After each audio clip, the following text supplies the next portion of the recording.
Vous êtes sur la télévision du Machon Meir, heureux de vous retrouver pour une nouvelle émission diffusée depuis Jérusalem. Nous sommes en présence de Rav Uri Cherki. Shalom. Shalom.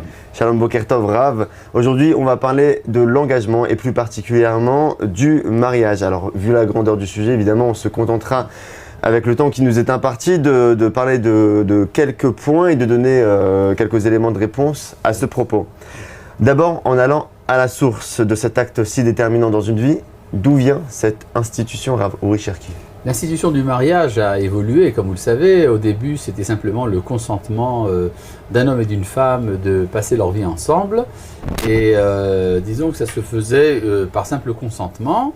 Et c'est une fois le mariage consommé, c'est-à-dire quand il y a eu rapport conjugal, que le mariage était effectif. Ça, c'est avant que la Torah soit donnée.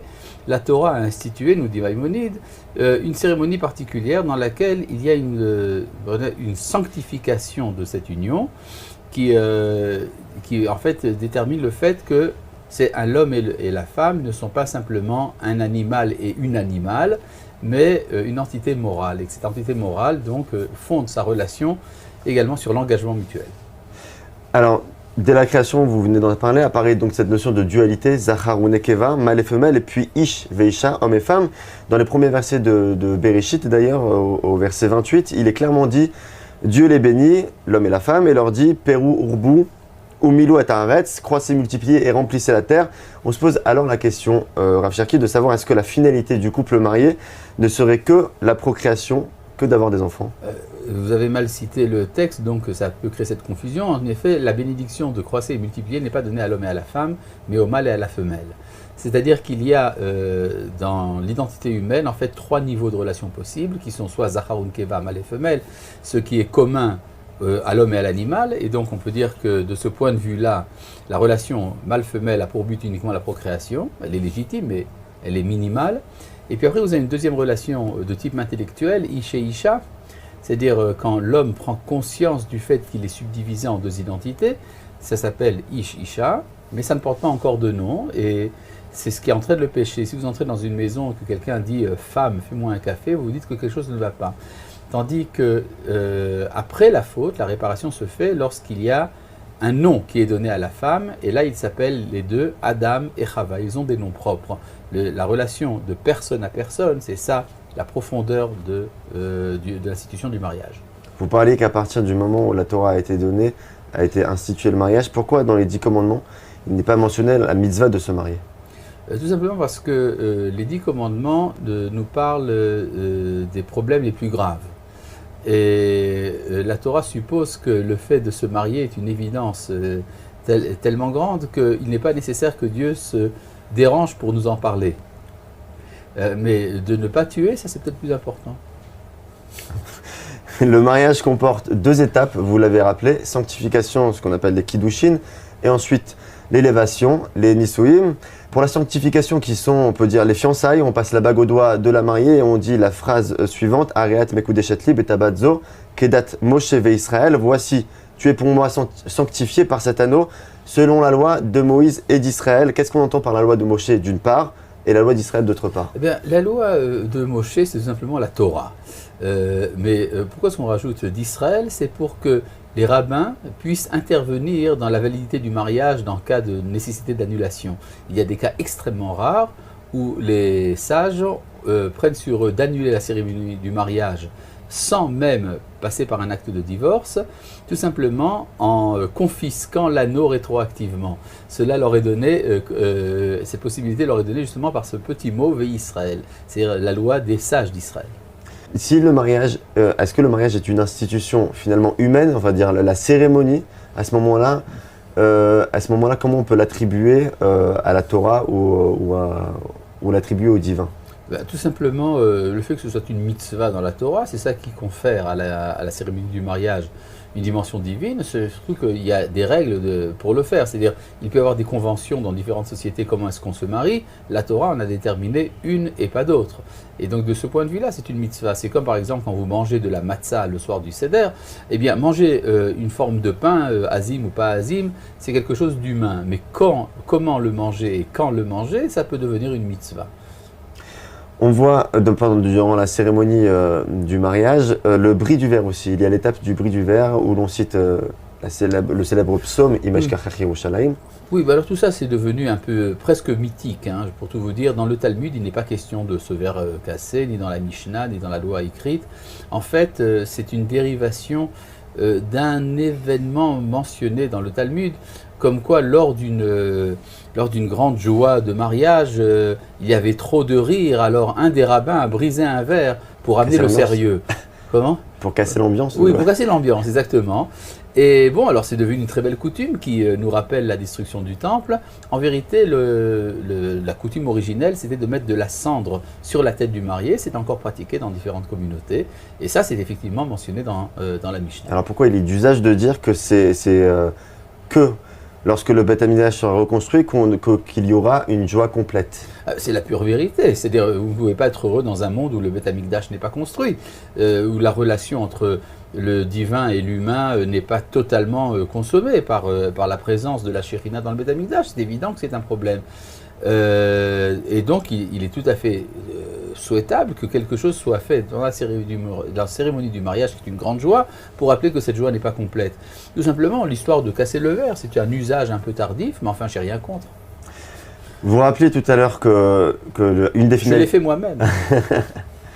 Vous rappeliez tout à l'heure que le mariage a deux finalités, au moins deux, la procréation, et elle a aussi une finalité intellectuelle pour le couple. Intellectuelle et morale. Et morale pour le couple. Sûr. Mais pourquoi y a-t-il obligation de se marier et de s'unir avec un acte de mariage? Eh bien, quelle est la différence entre un couple qui vit en couple? C'est-à-dire que si vous avez une relation conjugale sans mariage, en fait, ça veut dire qu'il n'y a pas d'engagement. Or, il y a quelque chose d'assez grave de prendre à son conjoint ce qu'il a de plus cher, et ça se traduit justement par l'intensité de l'émotion de la vie sexuelle, sans qu'il y ait pour cela un engagement. En fait, c'est quelque chose comment dirais-je, de cynique, c'est-à-dire d'exploiteur. C'est-à-dire on exploite le désir de l'autre personne, que ce soit l'homme qui exploite la femme, soit la femme qui exploite l'homme, ou qui s'exploitent mutuellement, sans pour cela baser leur vie sur un engagement perpétuel. Et c'est ça qui, en fait, profane d'une certaine manière la sainteté de la relation conjugale. On va parler maintenant de faits dans la société actuelle. Pourquoi et depuis quand le mariage dans l'identité hébraïque comprend l'union entre un homme et une femme et pas la polygamie comme il était courant à l'époque du Tanakh? Vous le savez bien, c'est depuis que Rabbeinu Gershom à Mayence au Xe siècle a décrété que la polygamie était abolie, au moins en tout cas pour les Juifs d'Europe, ce qui fait que les Ashkénazim ont pris ça comme un décret permanent, tandis que chez les Séfarades, c'est simplement tombé en désuétude, mais ça n'a jamais été véritablement aboli. En fait, il faut bien se rendre compte que même à l'époque de la Bible, et encore plus à l'époque de la Mishnah, déjà la polygamie était quelque chose d'extrêmement rare. Ça peut être utile dans certaines situations dramatiques où par exemple la femme est malade et pourquoi donc la répudier pour en épouser une autre alors qu'on peut très bien s'entendre ensemble. Mais effectivement, la fidélité à une personne a toujours été considérée comme préférable. Vous n'avez qu'à voir dans nos patriarches. Le patriarche idéal, c'est Yitzhak, celui qui n'a qu'une seule femme. Il est fréquent dans la communauté pratiquante de se marier après quelques rencontres au bout de 3 mois. D'autres posent le problème de vouloir vraiment développer des sentiments avant. Alors quel est, on va dire... Tout simplement, je vais vous dire quelque chose. Il y a une différence fondamentale entre un couple qui ne s'est pas encore marié et un couple qui est marié. Et ce n'est pas forcément parce qu'ils ne vivent pas ensemble. Il y a des cas où vous avez un homme et une femme qui vivent en commun pendant 2-3 ans et qui se marient et qui divorcent 2 mois plus tard.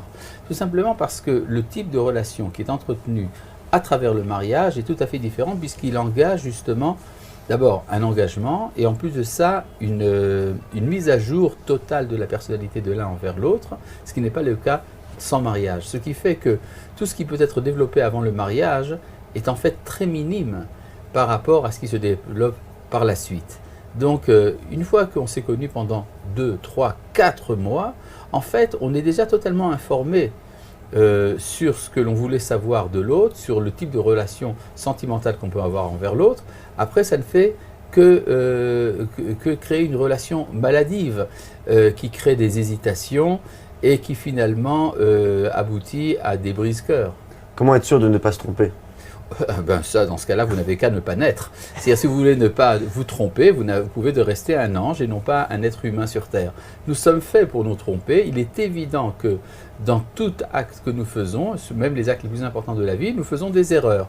Nous sommes faits pour faire des erreurs et les réparer, et non pas pour ne pas en faire. Rabbi Cherki, quel est le secret, je ne sais pas si ce serait un secret ou plutôt un conseil, de la longévité du couple marié, à l'heure où malheureusement dans la société actuelle israélienne, comme partout dans le monde d'ailleurs, on recense un trop grand nombre de divorces et parfois quelques mois seulement après le mariage? C'est très simple, c'est un problème de mathématiques. La société moderne a développé une forme de romantisme un peu superficiel qui serait que 1 + 1 = 1. Ça veut dire qu'on attend de la relation du mariage une fusion totale des identités, ce qui en fait est criminel, parce que si 1 + 1 = 1, ça veut dire qu'il y a eu au moins une victime. Tandis que si on comprend que 1 + 1 ça fait 3, alors ça veut dire que chacun garde son identité, mais qu'ils sont orientés vers un but qui est à l'extérieur d'eux. Ça peut être l'enfant, ça peut être l'harmonie du couple. En tout cas, il faut savoir respecter la totale autonomie de l'autre et de le rencontrer dans le point de rencontre qui existe entre les deux, qui n'est pas forcément si large que ça, mais qui existe quand même.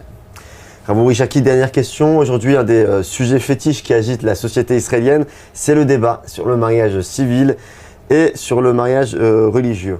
Est-ce que vous aurez un commentaire à ce sujet? Disons tout simplement que le mariage a toujours été un acte public. C'est-à-dire que vous l'appeliez civil ou religieux, c'est quelque chose de public qui engage par rapport à la société. Sinon, pourquoi s'inscrire en mariage? Si l'on ne veut pas de cérémonie du tout, rien ne vous empêche de vous déclarer marié. Si vous voulez vous marier, vous le faites selon la tradition nationale de votre peuple. Merci beaucoup au Rabbi Cherki pour ces éléments de réponse. On se retrouve la semaine prochaine si vous le voulez bien, pour parler de la filiation et de la grande question qui est juif. Quant à nous, chers téléspectateurs, on se retrouve pour une prochaine émission très bientôt. En attendant, vous pouvez nous suivre toujours sur les réseaux sociaux, YouTube ou encore Facebook, et vous tenir au courant de nos actualités. Merci de votre fidélité. Kol Tuv, à bientôt.